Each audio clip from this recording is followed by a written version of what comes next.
Wagwan people, this is the Otis Jones Show, the show where I get random topics picked by ChatGPT and I get to get drunk and chat shit about them.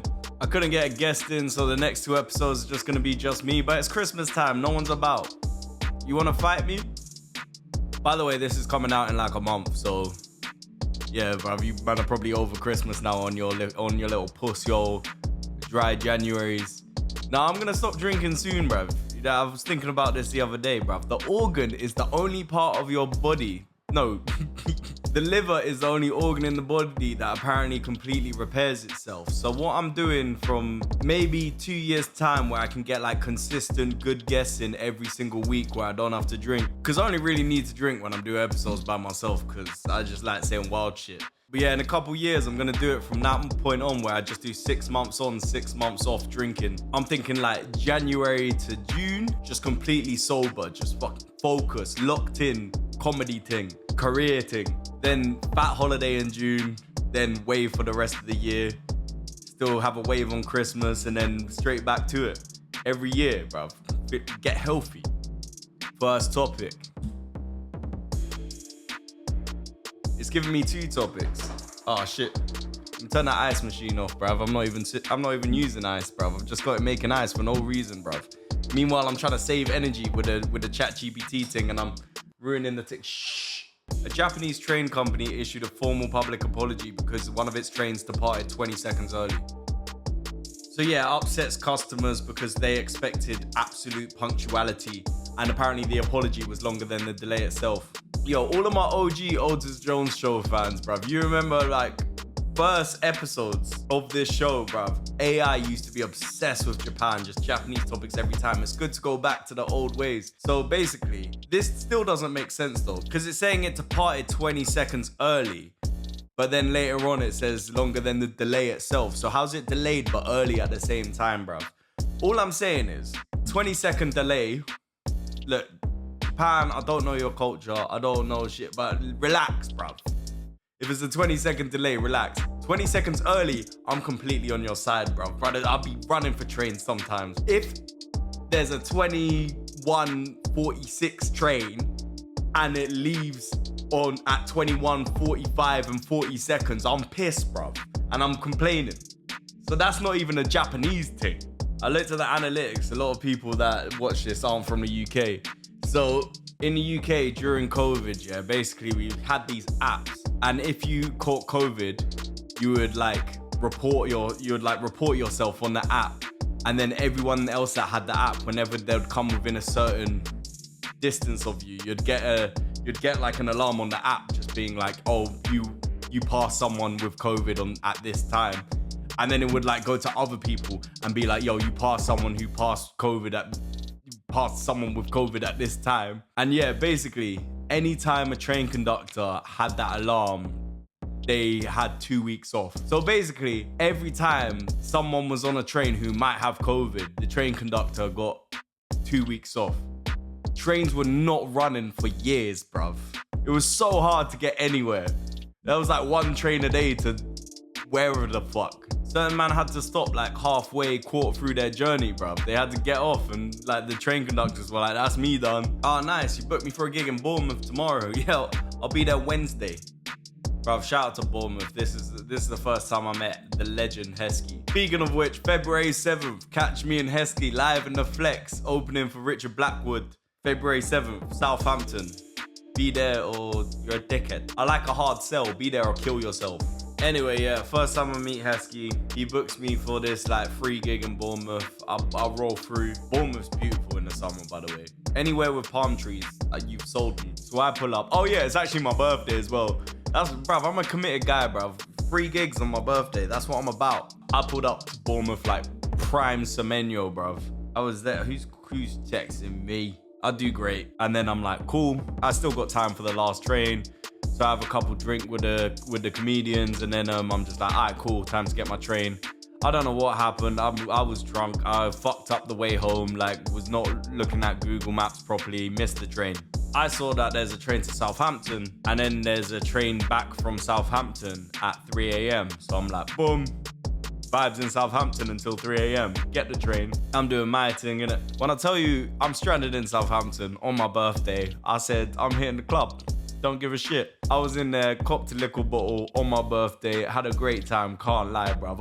I was in a like short sleeve shirt, like a Hawaiian thing, bruv. I put a couple buttons down, all 16 chest hairs were out. I was in the zone. It took a sec to settle in though, I can't lie, because as soon as I walked in, I saw one girl on the left.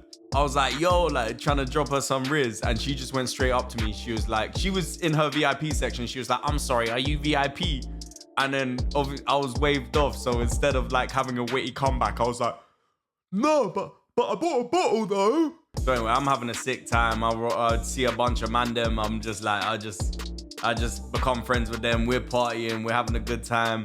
And then as we start chatting to these girls and like everything's vibing, everything's going smooth. At this point, it's 2:30 a.m.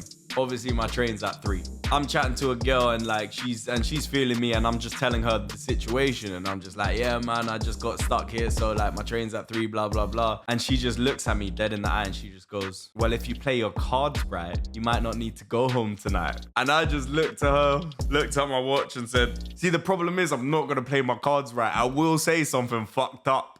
Cause I know myself, bruv. I can't take them gambles when I could just go home. There's gal in my city I can see. The most embarrassing thing is, I got to the station 15 minutes early, fell asleep on the bench, didn't even get that train, had to get the next one.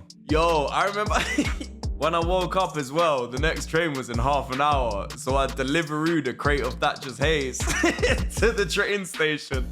Get on the train with a crate. Starting watching movies. All I remember is like I started watching Wolf of Wall Street, and then my next memory was just waking up in my bed here. Shout out to train travel. All right, what's the next topic? All right, so a town in Italy started fining people for stopping too long. A town in Italy started fining people for stopping too long to take selfies because tourists keep causing traffic jams and that. I'm so down for this, bro. I need to know the town, but then I'll get rid of the topic if I press further. Look, let's just say it's a beautiful town in Italy. Tourists were taking selfies and ruining the thing. I'm with that, man. You gotta find these brothers. Next topic. Can't think of anything else. You only get fined for selfies because that's quite funny. What if you bust one of these and it's the back-facing camera and you're like, yo, like, you get away with that. I remember I was in Amsterdam with 3 of my brethren, and like we were on the Amsterdam Square where there were like street performers and stuff. And we were so high, bro. We were literally saw one guy doing this. Like he was filming the street performer, but with his selfie camera. And then once in a while just going. And just that alone, bro. We were dying laughing for like 4 days straight, bro. To this day, some of the man that on that holiday call me Max. Literally, there was just one day we were just high on a night out, and like we just heard some guy shout, yo, Max! And I think I just turned around and then because I responded to it, they were like, alright, you're Max, yeah? To this day when I see them brothers, they're like, yes, Max. Anyway, I don't know if that's funny, but it made me laugh. How dead is that, bro? Oh yeah, remember back in the day, you had a fucking holiday where people called you a different name. Hilarious. Fuck you, bruv. Comment in the chats if you think you're bad, bro. Alright, new topic. And we're back to Italy. Another town installed speed cameras and immediately discovered that almost everywhere, including local officials, were speeding. The mayor even blamed that it was The mayor blamed confusing roads right after getting his own ticket. Yo, but at least he got the ticket though, bruv. Normally people are above the law and they're like, oh, I'm a politician. Yeah. I am a politician. That is not good Italian. Everyone that creates laws or upholds laws, they're all hypocrites, bro. There was this youth we grew up with who ended up being a policeman.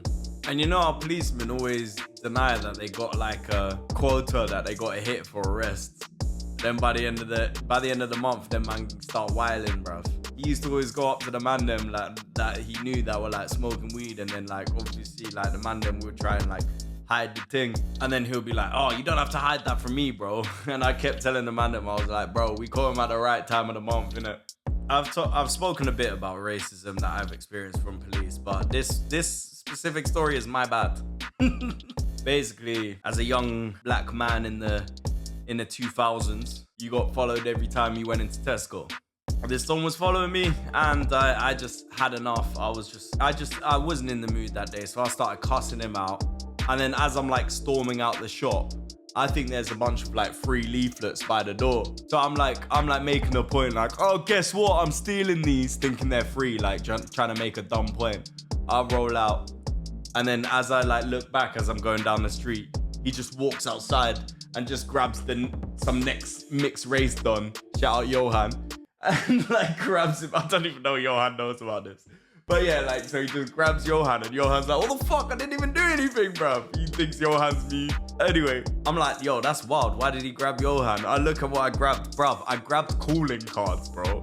I've got like 120 quid worth of calling cards in my fucking hand, thinking that they were free leaflets, bro. Obviously, Johan's probably calm, man. He's got like, I don't want to piss off Johan. He's wham now. Looking back on it, I owe Johan some peas, bro. I do, because I'm not... Allegedly, someone might have sold those calling cards that I took. But only because they made it... I was too scared to go back because of what they did. Anyway, Tesco's. Johan's innocent. Big up my guy. Shout out to the Cardinal Newman Mandem. Alright, this has been the Otis Jones Show. Whoa, what defensive midfielders are we bigging up today? Big up all the Japanese defensive midfielders. No, the Italians. We had 2 Italian topics. Big up all the Italian defensive midfielders. And hug your mum. Have a drink of her. Tell her salute. Do the eye contact.